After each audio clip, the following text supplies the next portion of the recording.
Okay, let's go back to thinking of our object going in a circle, but let's imagine, that it's rotating.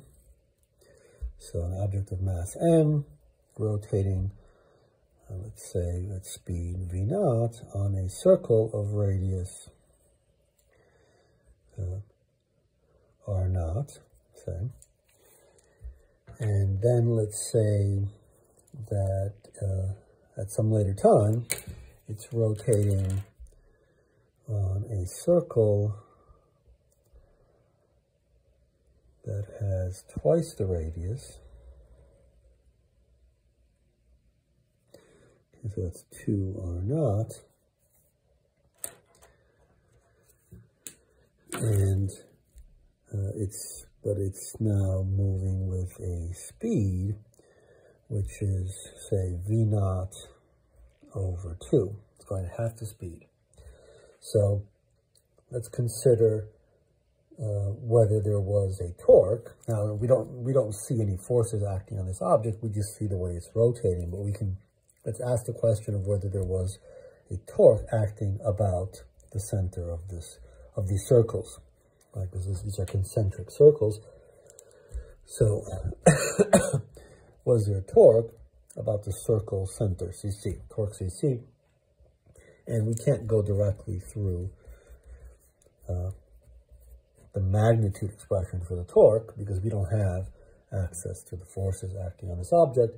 But we do know that in magnitude, right, if we're just dealing with magnitudes, tau is the magnitude of the torque, and fancy L is the magnitude of the angular momentum.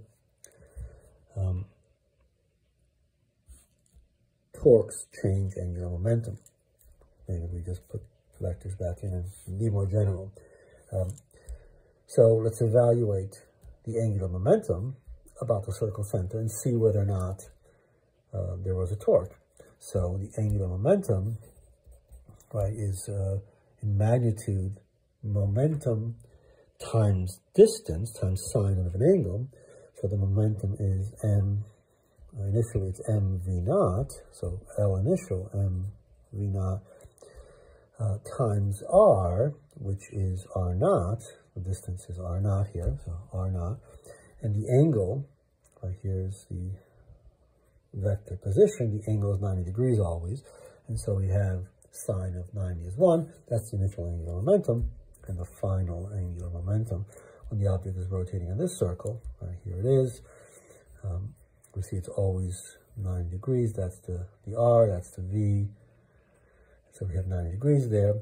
So it's just m times its speed, which is v naught over 2, times the magnitude of this vector, which is distance, which is 2r naught. So 2r naught. And so we get m v naught r naught.